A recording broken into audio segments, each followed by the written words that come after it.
This episode is brought to you by Indeed. Stop waiting around for the perfect candidate. Instead, use Indeed sponsored jobs to find the right people with the right skills fast.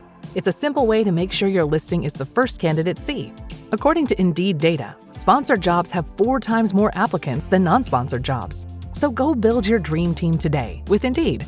Get a $75 sponsored job credit at Indeed.com/podcast. Terms and conditions apply. Welcome to PeopleTech, the podcast of WorkforceAI.news. I'm Mark Pfeffer.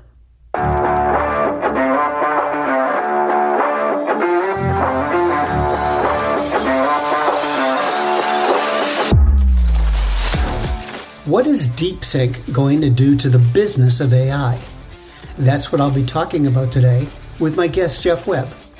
He's a contributing analyst with 360 Insights and has a long history as an executive and strategist in the world of HCM tech. Most of the discussion on AI has focused on capability. DeepSink looks like it's going to shift a big part of that conversation to business and budgets. That's what we'll get into on this edition of PeopleTech. Hey, Geoff. DeepSeek has been all over the news this week, trashed the stock market on Monday.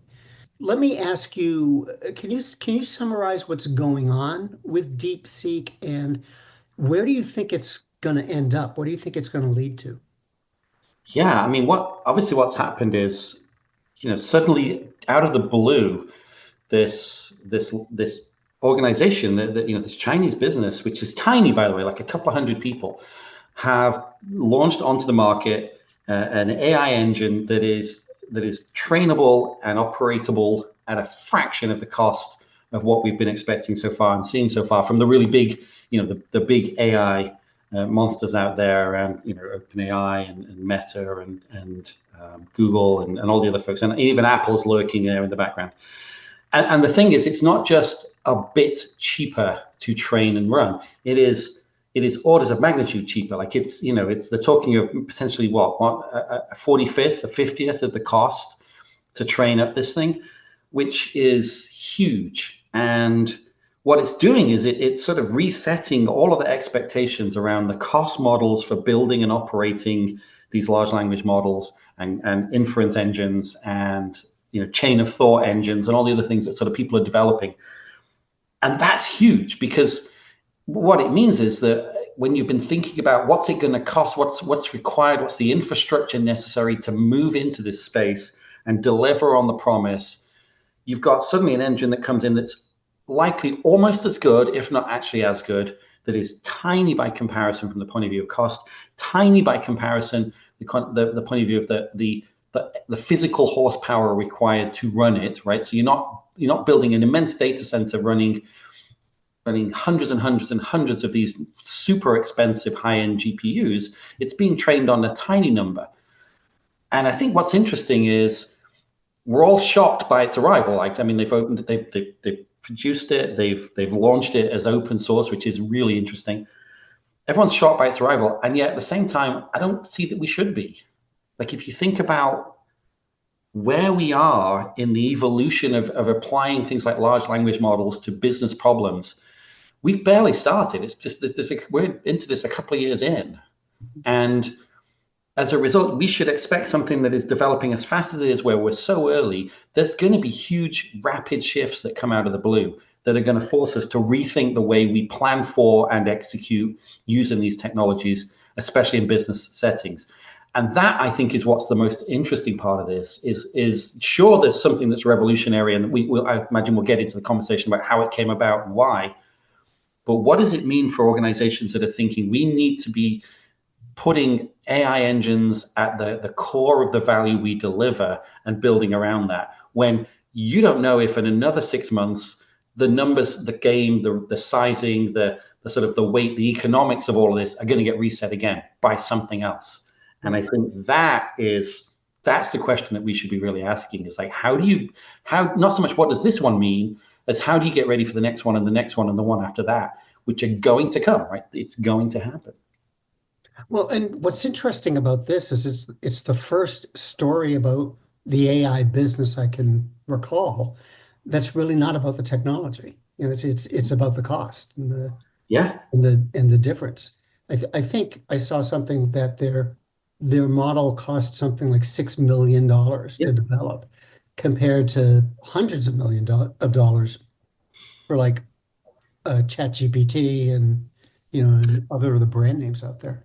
Yeah, I mean, the thing is, the reason it's not about the technology is because it can't be about the technology, because they were being forced to develop this using technology that was essentially wasn't restricted by the US. So, the US has been restricting sort of export of these incredibly powerful engines, the physical, the hardware, the devices, the chips, and so on, because we wanted to maintain control of that. So what this group of guys did was they went, and one presumes ladies too, they went, okay, well, then we'll use what we've got, and instead we'll just rewrite a lot of the assumptions about how you build these things in order to use that to deliver it as efficiently as we can, because we don't have any choice. I mean, if this is like the definitional example of, invention, necessity is the mother of invention, they went and said, okay, then we'll just have to start again. And they went, it's anything from changing the way numbers were used and stored, to rethinking the way that the system attacks problems, to how it relearns things. They went, let's look at every assumption about how these things are built, rethink it to run more efficiently and faster on cheaper, simpler hardware, which we have a lot less of, and then went ahead and built that. And I think it's interesting that they were able to, again, because they had to maneuver around the very challenges that the US AI industry had put in the place to slow them down. And in the process of doing so, they have completely rewritten the rules for everybody else. And again, you're like, this is going to happen. This is so early days. We should expect this. And what do you do if you're OpenAI, who's put scads of money into your product development, and now suddenly you've got someone who's these guys, I mean, DeepSeek, they're going to compete on price, I would imagine. Well, I mean, the thing that's fascinating again is that first of all, they've gone, look, we're making this open source, right? So you can take a look at here's all the research papers, here's what the code looks like. Mhm. So, first of all, if you're one of those other big companies, you are frantically reading through that stuff right now, going, asking yourself a lot of what the hell moments. The second thing is, you look for how did they get to this point? Like, what are the assumptions that are built into the way that these models were built? One of the things that was interesting was simply the way it was storing floating point numbers. Was there's been an assumption that you have this massive amount of RAM required to hold all of this, the tokens, right, in memory at one time, and they kind of went, no, let's not do that because we don't have it. So let's do it a different way. Why don't we split them out into multiple different parallel systems and have each of them understand a little bit, and then we'll figure out how to ask them. There was a whole bunch of things that I'm not saying that, from our end, the big guys were getting lazy, but they were building on the back of assumptions that had been made and sort of driving forward. And these people were forced to go, we can't do any of that, so we have to start again. I think that's what, if you're one of these the big powerhouses with a lot of people, you're kind of asking yourself the question, should we be rethinking the basics of how we do this? Because what happened was things that shouldn't have been as effective turned out to be pretty much as effective, and at a fraction of the cost. I saw one estimate that said that these guys built the entire thing for about the same as the total compensation package for a small number of people running at these big organizations. So it's they basically built an entire disruptive set of technology for the cost of a couple of people running for a year working on some of the big stuff. And that is a level of disruption, I think, that we weren't ready for and should be ready for. Tito's Handmade Vodka is America's favorite vodka for a reason. From the first legal distillery in Texas, Tito's is 6 times distilled till it's just right. And naturally gluten-free, making it a high-quality spirit that mixes with just about anything. From the smoothest martinis to the best Bloody Marys. Tito's is known for giving back, teaming up with nonprofits to serve its communities and do good for dogs. Make your next cocktail with Tito's. Distilled and bottled by 5th Generation Inc., Austin, Texas. 40% alcohol by volume. Savor responsibly. Hi, this is Stacey Harris. And this is Terry Zipper, and we're the host of the 2 podcasts under the HR Huddle. On Spilling the Tea on HR Tech, we uncover the latest trends, truths, and challenges from Sapient Insight Group's groundbreaking research and our analyst insights, serving up everything you need to know about HR tech with no sugarcoating. And on HR, we have a problem. We tackle the toughest workplace challenges head on, offering you expert advice and actionable solutions to help HR leaders thrive in today's fast-changing world. Whether you want the scoop on tech or tools to solve people problems, we've got you covered. Take a listen and subscribe. If you want to become part of our community, we'd love to see you. How does this align with the movement towards smaller language models? I've been reading more and more about that.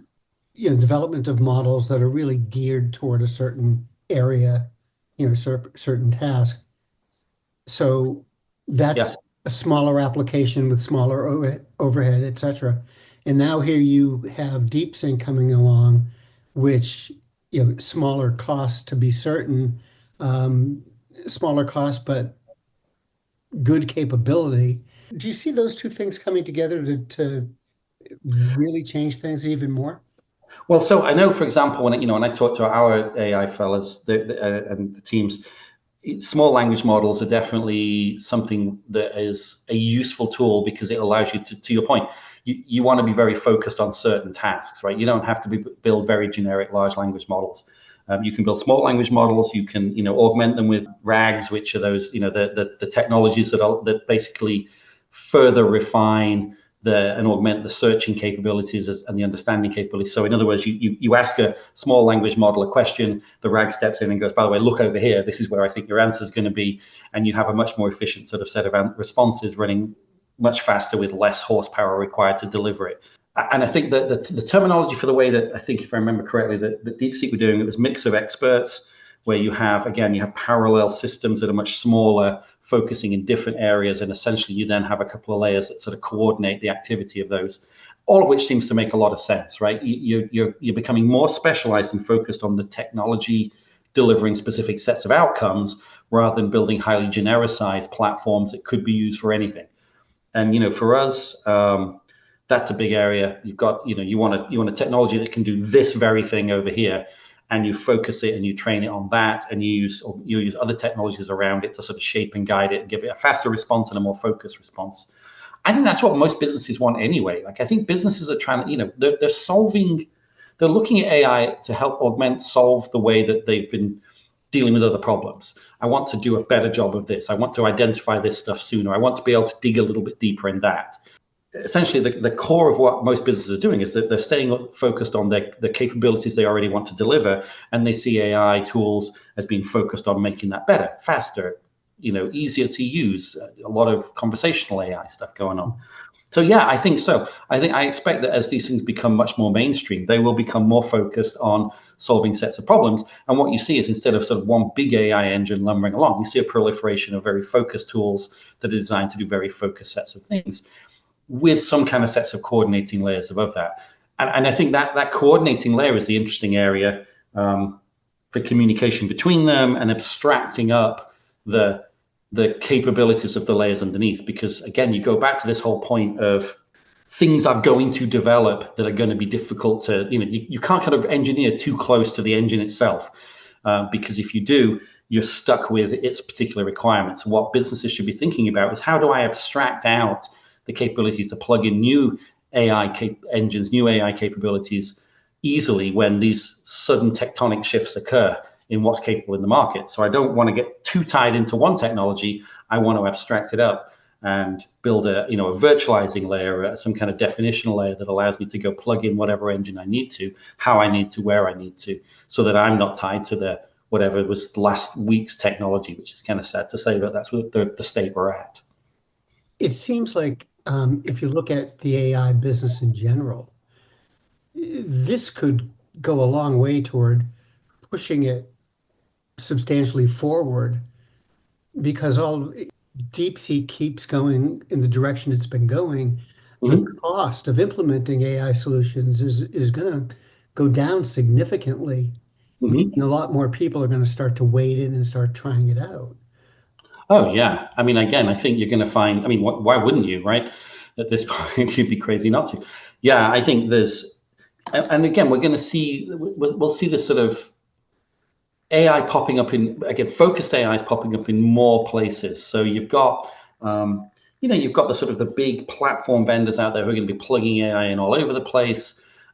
You've got people who are sort of edge compute vendors who are going to suddenly have access to a lot more horsepower, a lot more easily. Apple's very big on how we're going to plug AI in to solve all, to the edge devices that we sell. The smaller, more nimble the engines are, the more efficient they can be run, the less horsepower it requires to train them, and the less horsepower it requires to run them, the more places you can put them. And suddenly you can expect to have a lot more intelligent things in a lot more places. Whether that's sitting in some piece of business software doing something, or it's actually physically out there, a much smarter lawnmower. I don't know. I'm trying to think of an example. More smarter devices that run warehouses, for example, or smarter devices that go out and perform other tasks that would have been just way too expensive, or way too compute heavy, way too slow, right? With the previous sets of technologies, or way too communications heavy. Suddenly, a lot of those problems start to go away, and the door is open to be putting much smarter technology in many, many more devices, in much more sort of a proliferation of intelligence. And the Internet of Things suddenly becomes kind of the Internet of the AI of things kind of thing out there. Everything gets a lot smarter, a lot faster. So yeah, these kind of changes are just going to continue to accelerate the process at which AI itself accelerates change. So, if you're a CHRO or a CIO, thinking about implementing AI in your day-to-day operations, does this change your planning, do you think? Does it change your vision? Or is this really, you get to do the same things faster and cheaper?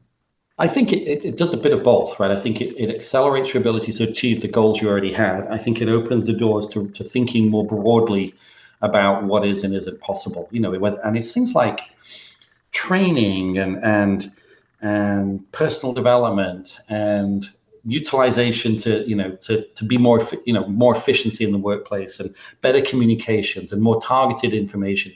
I mean, who wouldn't have? I tell you, I would, if somebody's got an AI that will figure out which is the junk emails that I'm just copied on and I don't need to ever read, and just puts them to one side, or summarizes today's emails for me, and then sends it over, and then does a quick call with me and lets me know what I needed to know, I'd be delighted. I'm sure there's something out there already before somebody sends me a message saying, hey, we already built one. But just like the ability to filter out the noise that we have to deal with and focus on the stuff we have to do, I think would be huge. Those are all things that I suspect will get easier and faster. But here's the other thing. I think businesses need to be aware of the fact that the more stuff you do with AI, the more that will potentially, the workforce themselves becomes a little unsettled around, what does this mean for me? Are you replacing my job? What's your strategy, right? And I think that's something you need to be clear of. The second thing is use of data. You've got to be so careful, right? I think we've already seen this with businesses attempting to control the use of some of the existing sort of large language models of, don't put sensitive information in order to get an answer out, because you never know who else is using that. And there's a lot of opacity around what happens when you put information into these systems, and where does it reside, and is the model using it to learn, and does it pop up somewhere else, and who's going to know about it?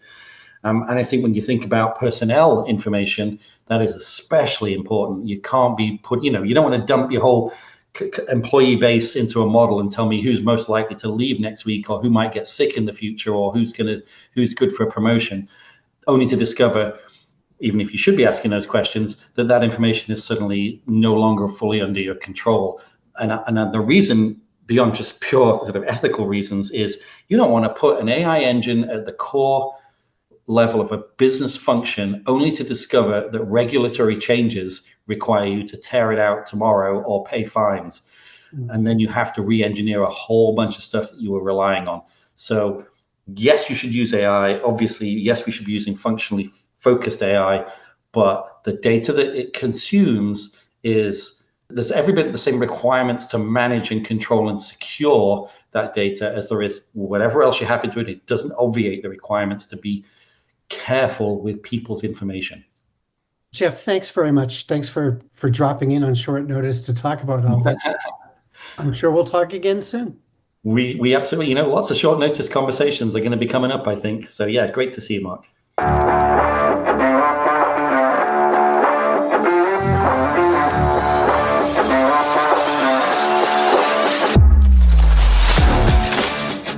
My guest today has been Geoff Webb, contributing analyst with 360 Insights.